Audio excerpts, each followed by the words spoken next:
बोलो भारत माता की वंदे वंदे।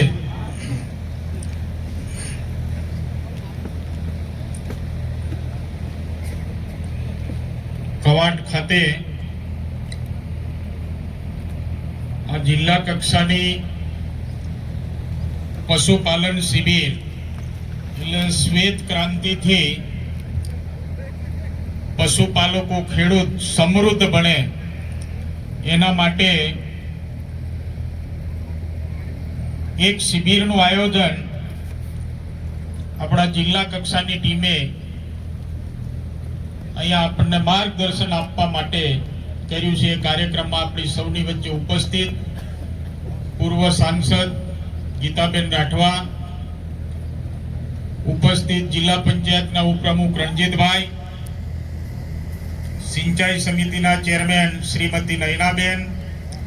हमणां आपणे मार्गदर्शन आप्युं एवा तालुका पंचायतना प्रमुख मिलनभाई अने लगभग अहींया तमने सरकारनी जे योजनाओ राज्य सरकारनी योजना साथे साथे प्रायोजना कचेरी जिला कलेक्टर श्री अध्यक्षपणा हेठळ કેટલીક બધી ગ્રાન્ટોસ એનો પણ યુઝ અમારા નાયબ પશુપાલન અધિકારી શ્રી ગરાસિયા સાહેબે તમને માહિતી આપી હશે અને એવી યોજનાકીય માહિતી આપણને અત્યારે આપતા હતા અમે જ્યારે આવ્યા ત્યારે कदाच बाकी हशे तो आपसे एवा अपना डॉक्टर गरासिया साहेब, उपस्थित जिला पंचायतना सभ्य सुरतनभाई, उपस्थित जिला पंचायतना सभ्य भावनाबेन, जिला पंचायतना सभ्य गीलूबेन, जिला पंचायतना सभ्य सुरेशभाई, उपस्थित नवीनभाई, भारतीय जनता पार्टीना आगेवान सौना वडील एवा अपना विजयभाई, भारतीय जनता पार्टीना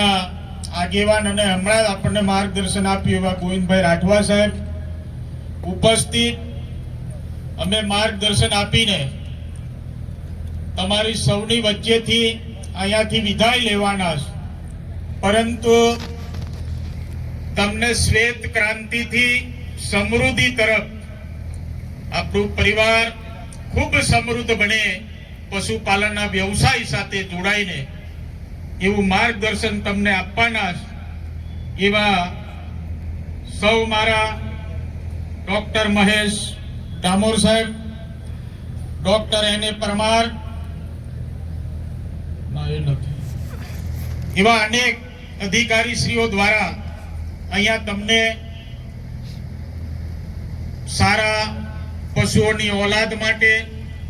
એની માવજત માટે, एना पोषण आहार माटे अने सारा दूध माटे तमने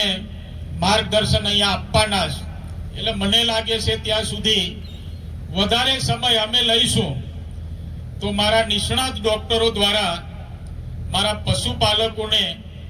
जे माहिती जोईए ए माहिती मळी शके नहीं, कारण के मने ख्याल छे अनेक सभाओमां आपणे जईए एटले लांबो समय बेसवानी आपणी टेव नथी।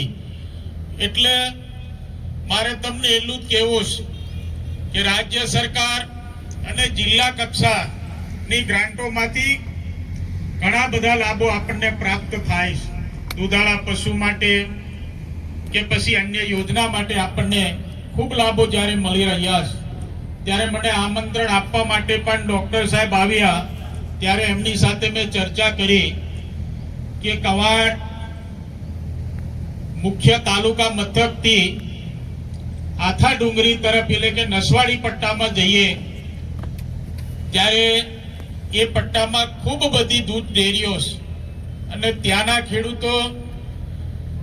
પશુપાલનના ધંધા સાથે જોડાઈને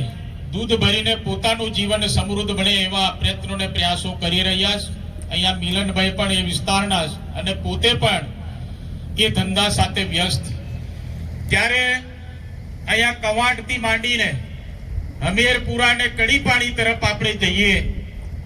तो ए विस्तार में खूब ओછી दूधनी डेरीओ ત્યારે ડોક્ટર ગરાસિયા સાહેબને અને અન્ય અધિકારીઓને પદાધિકારીઓને પણ હું વિનંતી કરું છું કે ખેતીના વ્યવસાય સાથે પશુપાલનનો પણ ધંધો કરીને આપણું જીવન ઊંચું આવે, આપણે પોતે બધા આત્મનિર્ભર બનીએ, એવું આપણે બધા સાથે મળીને જ્યારે કામ કરવાનું છે. ત્યાંથી માંડીને ડુંગરાળ વિસ્તારમાં પણ એવી ઘણી બધી આપણી જમીનો આવેલી છે કે જ્યાં આપણે ખાસ ચારો ઉત્પન્ન કરીને ત્યાં પણ ગાય ભેંસ પાળીને આપણે દૂધ ભરી શકીએ. પરંતુ આ બધું ક્યારે શક્ય કે આપણી પાસે દૂધની ડેરીઓ પણ હોવી જોઈએ. તો કવાંટ વિસ્તારની અંદર અમુક ઝોનમાં દૂધની ડેરીઓ નથી, તો એના માટે પણ આપણે બધા સાથે મળીને પ્રયત્નો કરીએ. આપણો ખેડૂત સમૃદ્ધ બને, પશુપાલક પણ સમૃદ્ધ બને, એનું માર્ગદર્શન અહીંયા જે મારા નિષ્ણાત મળવાનું છે, માર્ગદર્શન તમે પરિપૂર્ણ રીતે લેજો. જે પશુપાલન ધંધા સાથે જોડાયા એ બધા જ મારા પશુપાલકો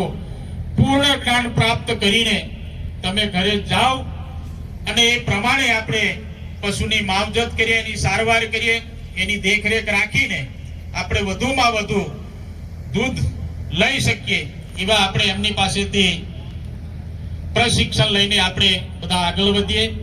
એવી સૌની પાસે આશા અને અપેક્ષા રાખું છું. કવાંટ તાલુકા ખાતે મારી 138 વિધાનસભાની અંદર જ્યારે જિલ્લા કક્ષાની આ શિબિરનું આયોજન